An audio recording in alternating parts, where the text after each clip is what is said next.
Hi, everyone. This is Brian Lazar. I'm the Deputy Director of the Colorado Avalanche Information Center, and welcome to your first weekly outlook of the 2021-22 Avalanche season. As we kind of go into the weekend here, you can see on our homepage map is where you can get the overall lay of the land for the state of Colorado. Those colors represent the danger level that we're sitting at right now. And you can scroll over any one of these polygons, which we call forecast zones, and you'll get the name of the forecast zone.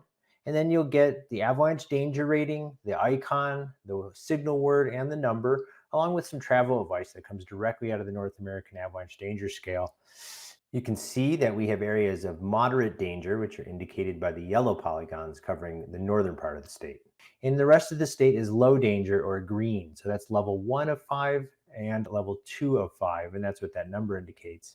If you click on any one of these zones, and we'll look at the front range here, you'll get more detailed information. So here you'll dive in and you will get an avalanche danger rating for each elevation band, which is above tree line, near tree line, and below tree line. And you will get that avalanche danger rating for today and tomorrow. And then we'll give you a short summary of current conditions, which talks about the kinds of avalanches you're likely to trigger, where the most problematic slopes exist, and some options for safer travel terrain. And so here you can see below that, we tell you the kind of avalanche you're likely to trigger if you go out into the backcountry, where you're most likely to find it. This is an avalanche problem distribution rose. And then the likelihood of triggering it, and if you do, the size. And so that's where we're sitting at right now. So you can see here, today's forecast is for Thursday, November 18th. As we head into the 19th and the weekend of the 20th, things are unlikely to change all that much because we don't expect any new snow until the 23rd or 24th of November. And so what we're dealing with is very much the same problem across the state, but the situation's a little bit more exacerbated, a little bit more dangerous in the northern mountains. So essentially throughout the early season so far, the northern mountains have just got a little bit more snow, a little bit more wind, and so the snowpack is a little bit more continuous. And then there's a gradient, a little bit less snow in the central mountains, and then the southern mountains are really lagging behind, and there's not enough snow on the ground to pose any kind of real avalanche concern.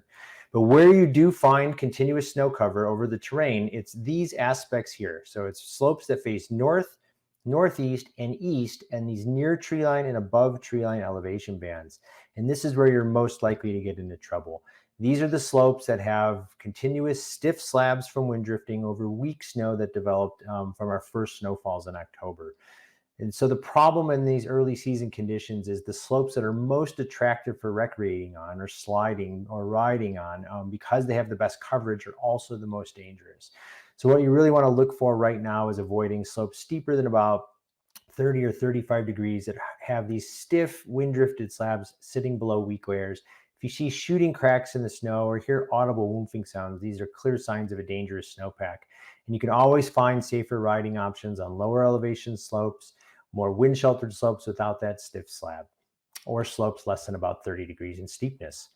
We don't expect much of a way in the change until we get a return of some snowfall on the 23rd and 4th, and that could lead to an uptick in danger, particularly in those central and southern zones, which are just waiting for more snowfall. So we're at a near tree line slope, 11,800 feet on a northeast facing slope. We've got about 60 centimeter snowpack here in a relatively well protected area. We do have two layers of buried facets that we're curious about. One is a layer of near surface facets about 20 centimeters down underneath the most recent storm snow. And we have some slightly larger but rounding facets which make up about the bottom 20 centimeters of the snowpack. So let's see what we get here.